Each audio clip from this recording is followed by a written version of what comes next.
overload you with value. How do you remember what you've learned from a book?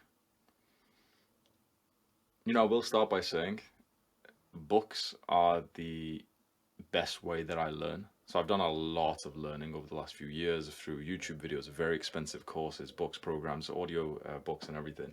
Just simply reading has given me the greatest ROI so far, because when you take the time to learn about a topic for like 7 hours, that's huge. Imagine if you watch the 7 hour long video on the topic you were interested in, right? So the books are ROI, like huge, overpowered.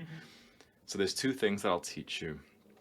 The first, before you even begin to think about remembering what you've learned, we've got to make sure that you're focusing whilst you read. Because often, let me know if this happens to you, Miguel, and I'm sure anyone in the chat, just spam one if this happens to you. When you're reading, does your mind just go elsewhere? You've read one sentence, two sentences, and then out of nowhere you're thinking about high school. Okay, you've got to reread the first sentence. It's been 10 minutes and you're literally just rereading the same paragraph, because this happens a lot. This happens for two reasons.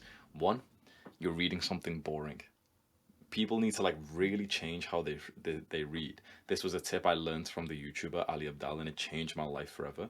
He said you should read books in the same way that you might read like some random website, like some random blog, where you'll click on it and you'll literally, you won't read the introduction oftentimes because it's just someone wasting time. You'll scroll to the bit that you're interested in, read it. If it's kind of good, you'll continue reading. If it's not, you'll just abandon it. So many guys, what they'll do is, like school taught us, you buy a book, you read from the first word to the last word, and you can't read anything else. So often people have this scarcity mindset with books. They'll buy a book and they'll be like, okay, this is the book that I'm currently reading. And so reading equals this specific book.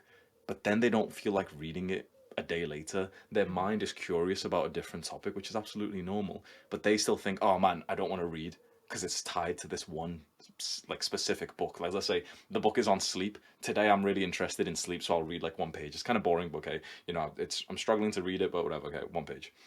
Tomorrow I'm thinking about business, but I'm not going to read because I don't really feel like reading the sleep book. So it seems almost like common sense when I say it out loud, but like read what you're currently curious about and be totally okay with having 50 books open at once. At any given point, I've got at least like 10 different books that I'm like currently reading. And it's so much better this way, because this way you're actually a student.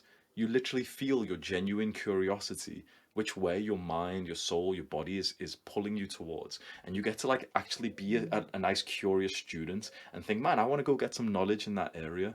If you force yourself to just constantly read the same book, to finish it off, you end up just starting to despise reading. So that's the first big tip I'll give you, is make sure you read more like a blog post rather than a book. Destroy the sacredness of a book. Flip around to chapters. Often I'll read it, like I'll start a book and I won't even read the start of it. I'll literally look at like the table of contents and like click on the chapter that feels more right for me.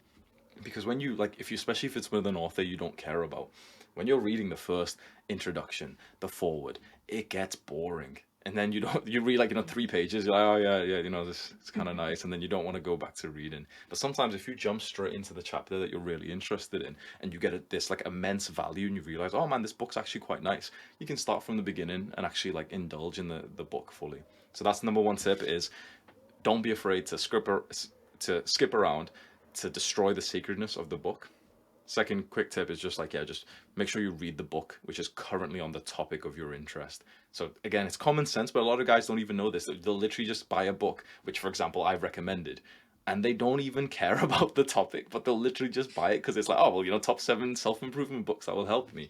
Forget the actual book, forget the author. Just think to yourself, what is the current topic, the niche that your brain is currently curious about? If your brain is thinking about discipline and hard work, maybe you'll go read a book on, David Goggins' Can't Hurt Me, a book on discipline, and that'll feel awesome for the next hour.